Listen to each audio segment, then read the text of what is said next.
All right, howdy folks, welcome back to Top Comics Pressing. We're gonna kick off a giant size case study here with this example of giant size X-Men #1. This one's coming to us pre-graded CGC 6.0. I will let you grab that serial number right there. So the grader notes in this particular case say moderate creasing to cover, moderate bends to cover, and staple rust. Now, in principle, the bends to cover are fixable, depending on if CGC means that they're a finger bend that breaks color, or if they're just kind of a true bend all the way through the comic book. Sometimes they use the term finger bends or bends, even though they break color, and so that can be a little bit unfortunate. In this particular case, though, there is a lot of bending clearly visible through the book, so you can see a lot of that up here by Nightcrawler. And some of this is going to be creasing, which is going to, I think, ultimately limit the grade bend. But right up there in the orange area there where they're ripping through the inside of the cover, you can kind of see a bunch. There's also a lot over here by Wolverine's claws. You know, if you can see right through there. Obviously, this book is also smashed in the slab. You can see that. But there's a whole bunch of these light bends. Stuff like that right there by Wolverine's elbow. That's going to be kind of a vein or a little bit of a tear or creasing where somebody has damaged the paper. So we can flatten that area out, but there's always going to be a little bit of a line in there. And you can kind of see the same thing. You know, right here, if you look straight down at it, you can see that dark line, and in the glare, that's going to look a little bit different and more extensively damaged. So that's, you know, we can flatten that out, but it's never going to look awesome. And if we look at the edge here, there's just a whole bunch of little damage. Some of that might be from being in the slab. Right there's a little bit of creasing that's visible just top down.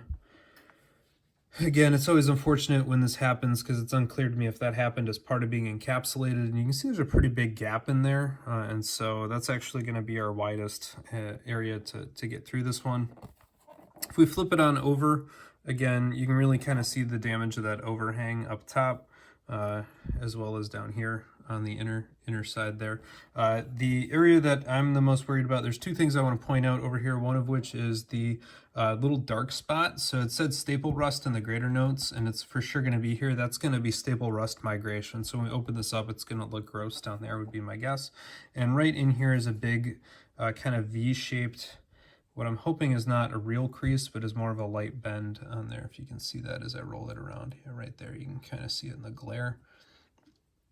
And up over on that area. And so all in all, this one's going to have a lot that we're hopefully going to be able to press out.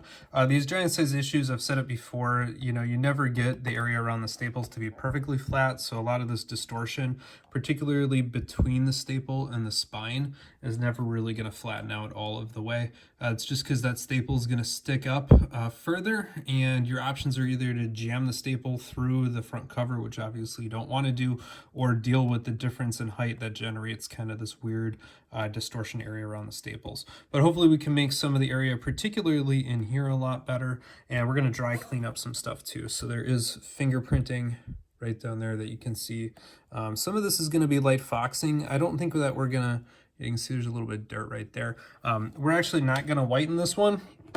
So I communicated with the owner a little bit ahead of time. This one I don't think is going to benefit from any of our whitening. It's quite vibrant and it looks quite nice from here. So this one's going to be a dry clean. We'll might iron out some of these areas depending on how bad they look as we crack them out of the slab. But then we're definitely just going to give it our good old press. So I'm going to grab some pictures of this thing in the slab and we'll come on back. All right, it's time to get cracking, and I always start up top here. Right kind of where that seal is, and again we're going to go for that pop that you just heard right across the top post. So if you can get that, then usually you can just get the screwdriver kind of right on the edge and just, you know, slide it down. And I kind of grab the edge here so that there isn't a risk of jamming it all the way through into the comic book. Just give it some nice gentle cracks as it slides down. You can just kind of see it, the V open on up, and there we go. That crack meant it hit all the way to the bottom. Slide on over to the other top stud.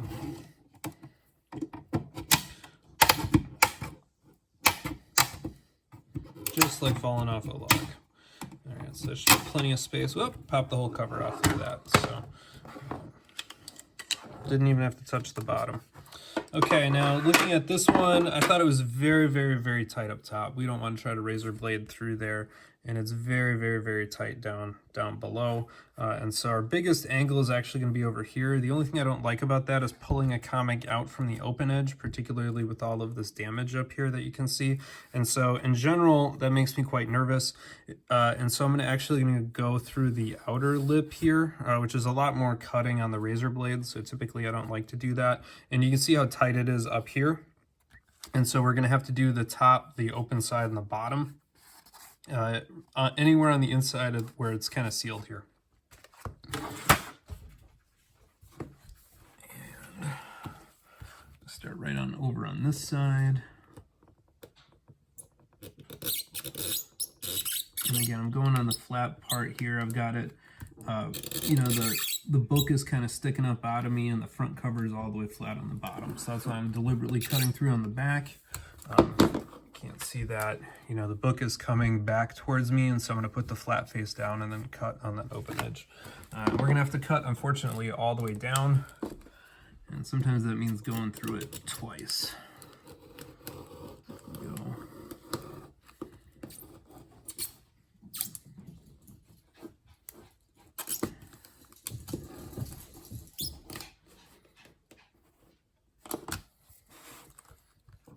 Change out my razor blade. There we go. All right, so that's that side.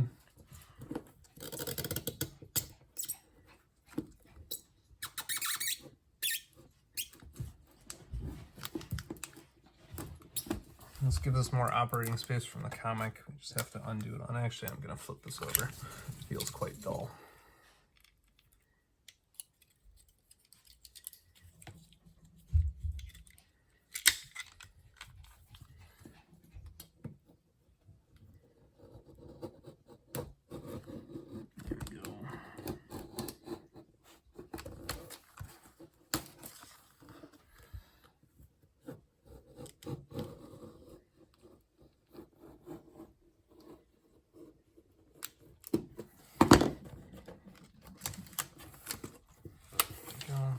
Now we should just have the comic right on in there. Before I start grabbing it, I'm going to go ahead and put gloves on, so give me a quick sec. All right, here we are back now. Cleaned up, dealt with the razor blade. So you can see how we did, guessing the defects. So again, there's pretty good wrinkling up here. There's a little bit of a true crease right here. So that won't press out. You know, some of this down here actually looks more like light waving than actual true creasing, which I think is going to be quite lucky. There is going to be some true creasing right in here and right in here too. So, you know, we're not going to be able to bump this thing up terribly huge, but I think it, you know, definitely will present better when flattened, that's for sure.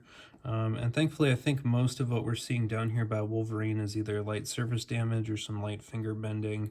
I think most of that'll press on out, so that looks good. I think the crease up here, and then the crease along here and there is really going to be the only stuff on this side. There's a little bit by Nightcrawler. That's going to be a true crease there. If we look top down, you can see that definitely breaks color, kind of right across his chest. If we flip it on over, I think that should press out. There's definitely some light bending on all of the edges. A little bit of a finger vein there.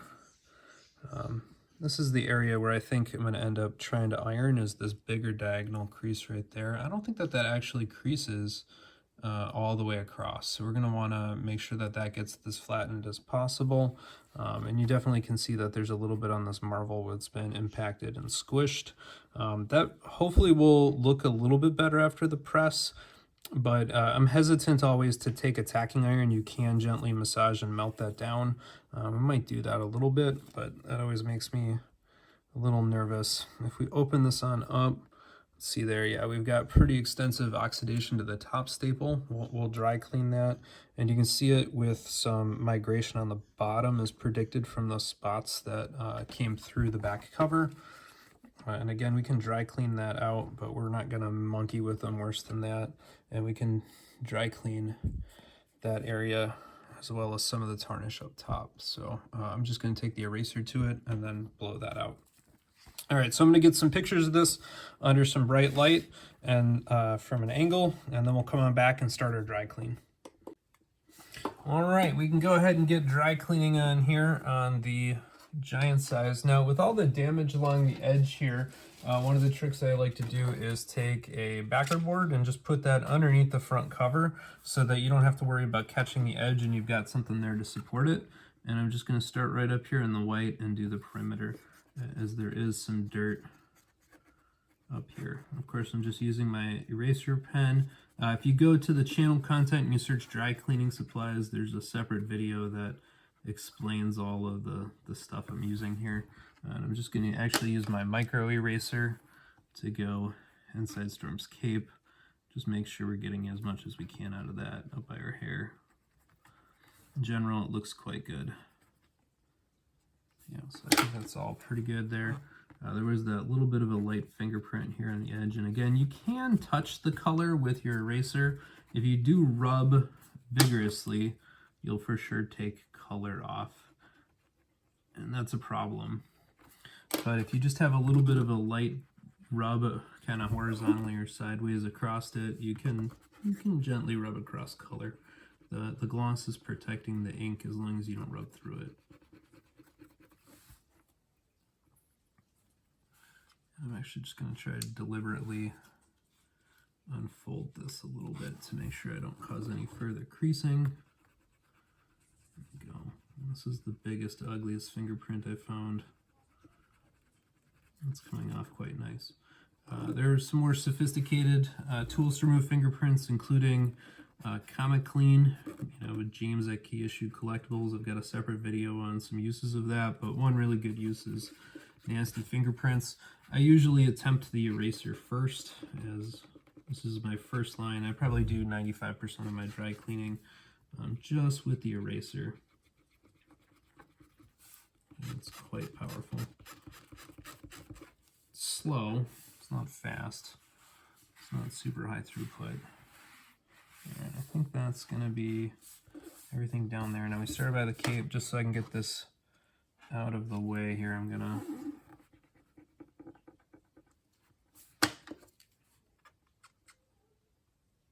right up there by the E in that little area.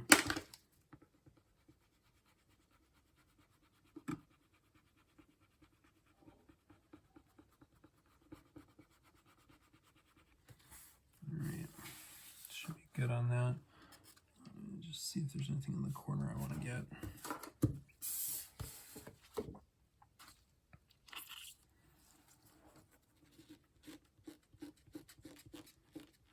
That little strip of white across the top.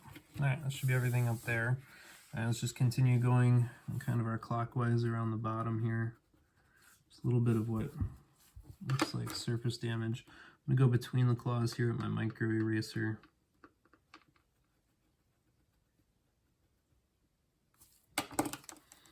And some of this is light foxing. Now you can have light foxing all the way up to a 9.4.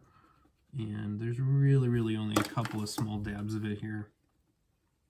So I don't think removing or messing with it's really going to affect the grade in any meaningful way.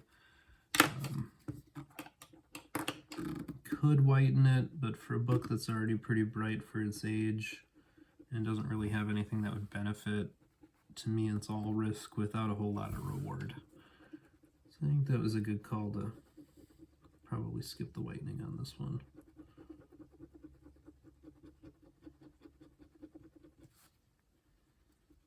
A little bit of built-on crud there. It's being a little bit stubborn underneath the word Genesis. Right. Corners always got to be careful, a little bit slower. Try never to rub up from the corner. I'm going to skip anywhere near the staple. You can push an eraser, and cause damage to the cover by rubbing it across the staple. Although we do have to dry clean those staples. Maybe we'll do that before going to the back cover. You can see where the staple's kind of poking through up there, so be careful in that area.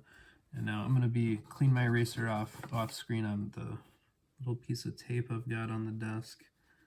I'm just going to gently rub over the whole area. Again, basically no downward pressure, just some light rubbing. I've said it before and I'll say it again, the dry clean game is, 90, 95, 98%. Usually if you go to pick up that last little remainder is where you cause damage. So if you get stuck or frustrated at a point, that's usually where you want to take a breather and ask yourself if it's worth it. CGC is pretty forgiving on surface dirt, especially if it's only a little bit.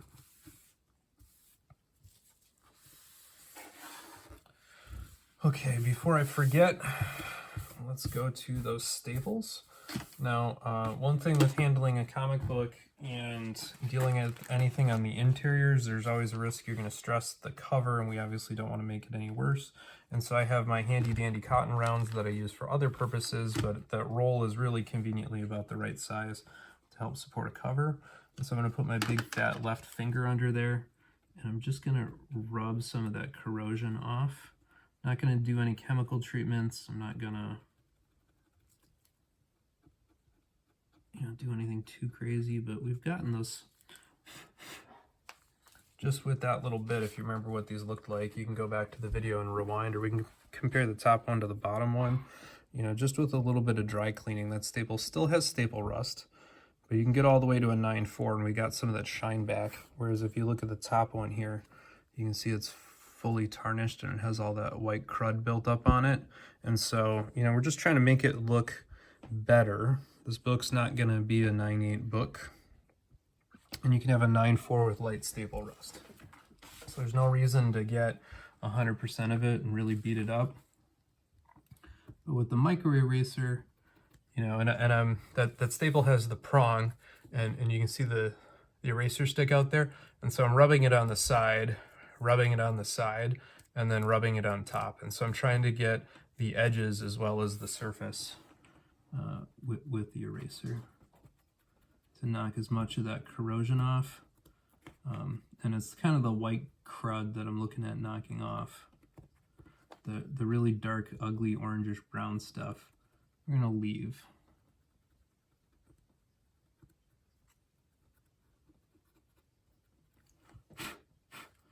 And as far as I know, this is kosher by CGC. It's part of dry cleaning. Usually if you see, purple label with a denotation of staples cleaned, what they mean is the staples have been removed, soaked in a chemical detergent of some kind. Often that is a acid, most common citric acid, which is great. If you want to clean up tarnished old pennies, getting some food grade citric acid or some lemon juice is a great way to do it. But usually that leaves some pitting of some kind on the metal that can be detected. And that's usually what CGC is catching, is the residual damage or damage from the staple being removed and then put back in place.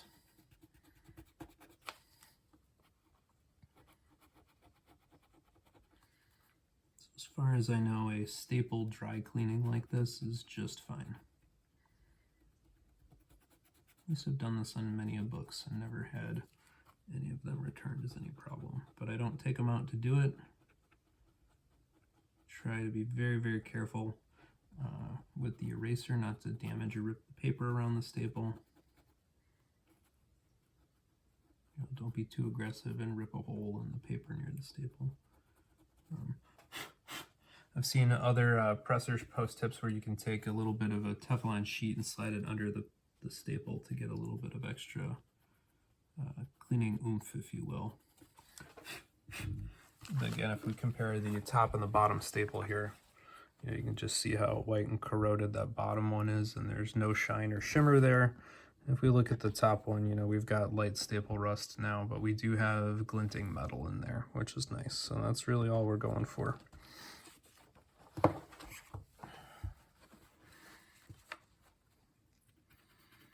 Again, it's really nice having this here to help keep the cover supported. And you can see I'm getting some of the orange off because it's coating my eraser. But you're not going to get 100%. I've taken staples that have rust on them that's literally, millimeters of rust growth off the top and knocked all that off. And that's been fine too.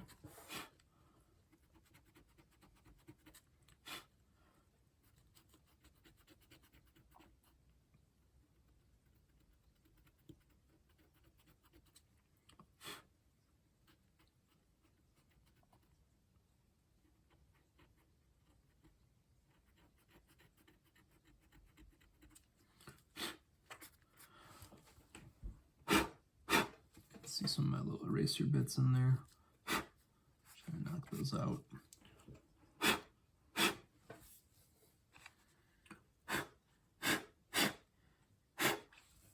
Should be good there. All right, so that's it. That's, you know, a light staple, dry clean. I guess we've got the back cover here to go. There is a dark line on the spine. Be very careful there, but you can rub the eraser down the spine and just try to clean off whatever dirt is kind of on the most raised edge of the spine. You can also take your eraser, stick it out, and again rub it across the side of the spine a little bit. You see an area. All of the giant sizes I work with. Now around the staple, you gotta be very careful, so I'm not rubbing on the staple. I'm kind of circling around it so I don't punch a hole through the cover. Obviously, if you like rub vigorously over that staple, you're gonna just tear the paper.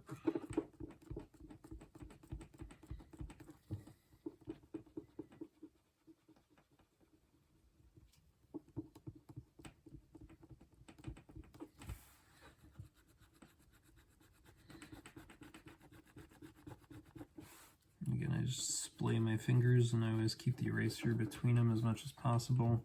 And those fingers are giving me the support to kind of hold the paper down and steady so that I don't cause any rippling or waves or creases or tears. I actually think dry cleaning is more dangerous than pressing to the comic book. It's pretty easy to make a boo-boo and either knock a chunk off, cause a tear, you know, crease it, whatever. It's, I think the most dangerous part from the comic book is the dry clean. I very, very, very, very, very rarely have a problem in a press, but it is much more easy to cause a problem dry cleaning. So rubbing too hard and causing color rub, or like I said, sometimes you get a corner crease that you don't quite see and you apply force or friction in the wrong way and tear a comic down a pre-existing crease pretty easy. Particularly older books that are in rougher shape.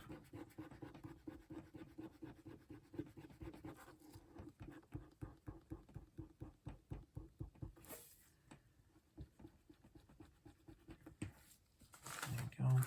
Now, I haven't tried any of the area in here, and I'm just going to do really light over the text.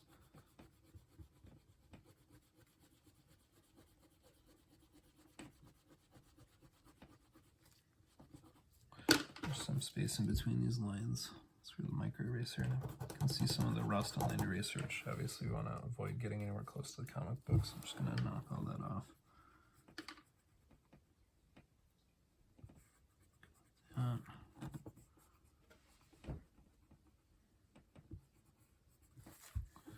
Cool. And then up here, we don't have to go across everything.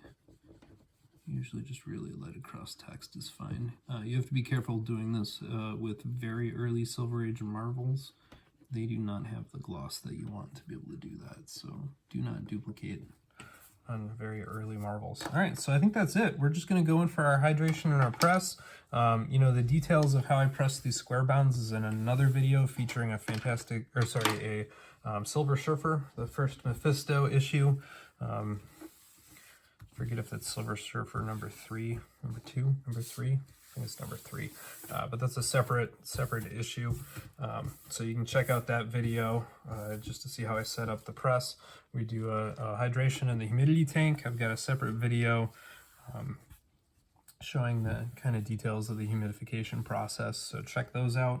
If I remember, I'll link them in the video, but from the moment I say this to when I actually figure out what this thing gets on the return trip to CGC, it can be quite a while.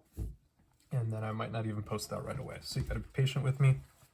But go ahead and check those out. Those are posted. Forget if it's an Amazing Spider-Man 316, I think is what is featured in the hydration video. It's either that or an ASM 300, and then the Silver Surfer is the square bound press. And of course, I'm just giving this the wipe to get rid of all those eraser bits. Pressing an eraser bit into a comic book is a pretty big taboo, so don't want to be the person that does that. It does happen on a rare occasion, but you end up with just mountains of these eraser bits. So just want to very carefully clean them all up. All right, stay tuned. All right, I lied. I was gonna put this in the press, and then I remembered some of the more intense areas of creasing. And so I actually think that this one might be a good one to do some quick ironing on ahead of time. So the way I have this set up is I've got my MDF board here, and if you're new to the channel, it's the same MDF board that I cut slabs with the razor blade, but this has two sides, and the damaged side that has all the razor slices and nicks in it is the back side. I keep this side clean so that I can iron on it. And these are the SRP sheets that I use for pressing, so you can see that these are obviously used, but I use them when ironing so that I have a surface to move the comic book on without worrying about scratching it on the MDF. And then I've got my handy dandy Hanger 9 iron. These are out of production and it's really hard to find one, but my default setting for ironing out wrinkles and creases is about that 2 on the dial, so that's just over the boiling point of water at 112 centigrade or 234 Fahrenheit. If I do things like spot hopping, you know, that's much closer down to here, but if I'm going to be ironing books and covers, I kind of turn it up to about there. The other trick that I have here is my parchment paper. So this is my nonstick oven safe parchment paper. The reason I like this is it's water permeable, and we'll see that that's an important part of the process. And so I always cut a nice clean part of this just to make sure it's clean of surface defects or whatever. And the plots on this comic book that we want to iron, I think are going to be along the spine here on the front cover. I might try to even out the space here by that comic book on the edge, and then the back cover kind of over in this quadrant is where I was thinking to spend some time. Now, what I have here is just a regular sheet of cardstock that I also use for pressing. So this is an older sheet. You can see it's got some crud on it. We're going to slide that under the cover, and if you iron on there, you can stick to the cardstock. And so I'm just going to slide that on up and get it over those staples as far as I can.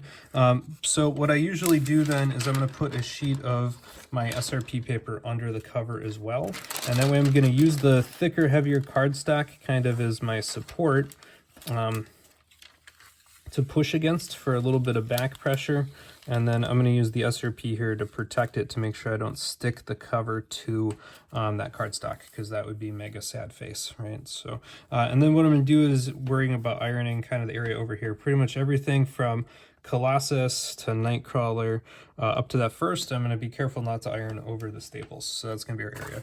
Now, the last piece of the recipe here is a wetted cotton round. So this is pretty wet. Like if I hit it there, you can see the moisture on my fingers, but it's not dripping. So if I hold it over the comic, you know, there's no big drips or drops that are coming on down onto the comic book. And so I'm just going to lay this on out kind of across the area where I want. And then I'm just going to give this a couple of wipes there. And, you know, I'm not trying to make it wet. What I'm trying to do is just transfer some humidity to this parchment paper. And this is why I think using the parchment is great, is because it will both absorb a little bit of water and it'll also let a little bit of steam through. And we're just going to, you know, right underneath that 2 on the dial. And I'm just going to kind of use the heat of that iron. And I'm not going to push with any real force. I'm just kind of letting the steam and the heat, and that steam's generated, you know, from the water that we're putting there, and it's going to just kind of go on through again with the parchment paper. And the parchment paper, thankfully, is also non-stick, so it kind of acts as its own SRP paper as well. And we're just going to kind of do that a few times and hope to straighten some of this area out. Now, eventually you will see some rippling here. So that's the edge of where both the parchment paper was warping and where the steam was flaring off the edges. And you can end up pressing those ripples into your comic book. And so usually you want to have the kind of the leading edge go very, very slowly. And just watch out to make sure it's not folding in any goofy way. And if it is, you just slide, and that's why I have much more parchment paper here than I actually intend on using. I'm just gonna kind of go up through there. And typically after the ironing, if you're looking at it and you're like, dude, that looks exactly the same, yes, that is correct. Sometimes it even actually looks worse because it looks distorted or wavy. That's okay. What you're trying to do here is knock the memory out of the paper by kind of steaming it and breaking all the hydrogen bonds that, you know, are kind of between the paper fibers. And that's going to help it when we actually go into the press, get to the true flat state. So this is not really to fix the problem. This is kind of to make it forget what the problem was, so that when we go into the press, you know, we get a little bit more clean of a result on the first pass instead of needing to press and press and press and press. And so it's kind of a very focused treatment for that. And I think I want to do one more right along this big crease along, kind of colossus up through the beast there. And again, I'm not transferring a lot of water here. This is pretty light. You know, it's kind of my version of what other pressers might call the hot shot method. And it's okay. This is kind of what I've developed that I think works a little bit better. It gives you a little bit more area than just using a Q-tip, and I think it's a little bit more controlled on how much water it actually transfers to the comic than, you know, taking some amount from a Q-tip as well. So. And again, not a lot of pressure. And that's probably about as good as we're going to be able to get that. Flip it on over here, and then this area back here is where I wanted to do some of that extra ironing, especially in this little win box here. You can see there's like a nice big indent in there, and it's circle shape, and then there's a big crease kind of right through that address box.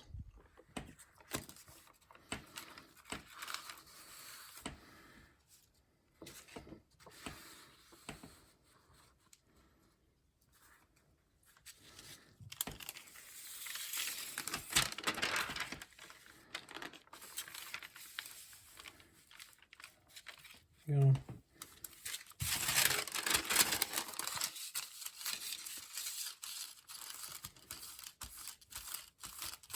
And definitely if you see any beading of water, or if you see any active droplets, that's too much. Sometimes I can get overzealous and squeeze this too tightly. Usually if you just wipe it back over the parchment, you get kind of what you're going for.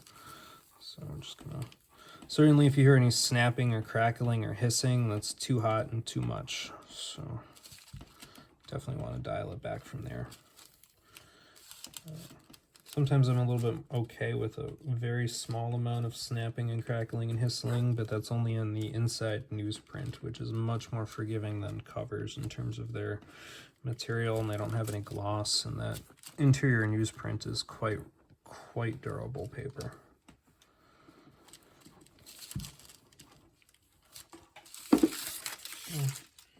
And there you go. You can actually see we did a pretty good job getting that dot on the win right out. So, you know, you can't really see that circle anymore. There's maybe a little bit of an indentation, but that came out. And a lot of that creasing back there also came out. Now, it doesn't lay flat yet. You can see it still has a light ripple to it. But we've gotten a lot of that distortion out of back there, and that's really kind of what we're going for. Just see if there's any other spots along here that I think need to get any additional treatment. Nope. All right, and then I'm going to take the kind of unusual step here of trying to just iron out some of this really intense ridge, as well as on that side where it looks almost impacted and beaten up. And unfortunately that staples right there, and so we're going to have to try to be very careful to avoid. See, if you look straight down at it, you can still see the dark spot where all that staple rust was. I'm just going to try to smooth that out just a little bit. Being a little bit more stubborn.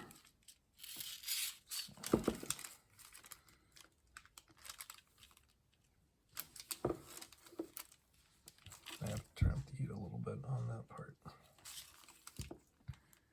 Got about 2.5 on the dial now.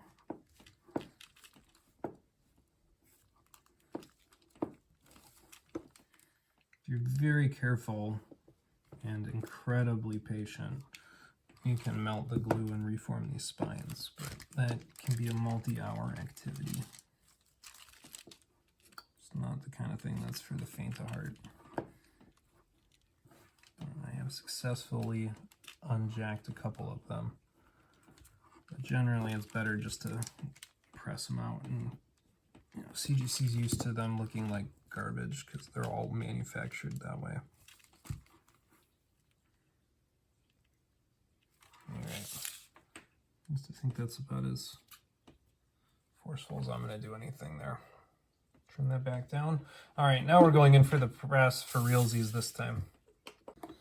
All right, folks, I almost always show these comics to you afterwards in the fullback Mylar. In this case, I'm going to make a little bit of an exception here. You can see I use these cracked CGC cases to carry comics around when I'm holding them.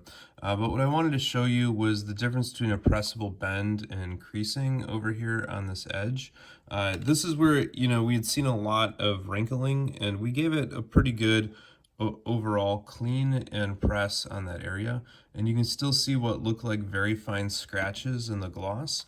Now up here especially, there's no color there, that's just in white, but CGC is still going to see that as a crease, as you can see it in the glare there as a line, and most importantly you can see it as a matte line, so there's no gloss there. Somebody had their thumb right here and yanked the cover open and caused these horizontal creases, probably while reading the comic, and so these would be a form of reader's crease, and ultimately I think the amount of reader creasing on this is going to be the grade limiting defect, and you can see that there. You know, it's not going to show up as color breaking creases, it's going to show up as something generic on the CGC notes like moderate creasing to cover, but that's really what they're going to be talking about. All the corners look clean, it's really going to be that area right there along the spine. So this one does look a lot better, so you can see that a lot of that light surface bending has been cleaned up. You can see a nice clean glare there as I roll the comic book in the glare. A number of the defects look a lot better, particularly down around Nightcrawler. There's still some distortion where that staple is, and that's just a function of it being a giant-sized issue with those stupid staple placement that Marvel used back in the day. But you know, other than that, it's a nice smooth finish and a very, very flat book. We'll have to keep our fingers crossed that CGC is a little bit more forgiving on that edge reader creasing. So stay tuned. Oh, and as I stand here, I forgot to, you know, I always put these in one fullback Mylar, and then for these nicer, higher value books, I tend to slide them into another Mylar. If you want to show CGC what the book is, you can do it this way. I often flip it around just to keep both covers protected on the outside of those backing boards. And so I have it in a silver aged fullback Mylar, and then I'm tucking that into a golden aged fullback Mylar. And you can see it's nice and protected then on both sides for shipping. I do the same thing with Signature Series, you know, window bags. When I send a book for that, the inner one will be the window bag, and then the outer one here will have just some protection to keep that cover sealed. So there we go. So off to CGC. All right, folks, jury is back with a verdict on this copy of Giant Size X-Men #1. CGC has now declared this a 7.5 white pages copy. So I think that's pretty good. I was actually thinking it would be a little bit lower grade than that overall. So I'll actually take that 7.5. I think that was pretty generous given, you know, some of the other defects that we kind of had talked through. All in all, it looks and presents a whole heck of a lot better, and it got a full 1.5 grade level bumpski, and so that is one that I will take and be proud of. So thanks for watching this one. I know each of these case studies are a little bit different, but I always do appreciate that thumbs up on the video. Click that subscribe button right down below, and feel free to type a comment into the section. Hopefully you're all having a great day collecting, and keep on watching.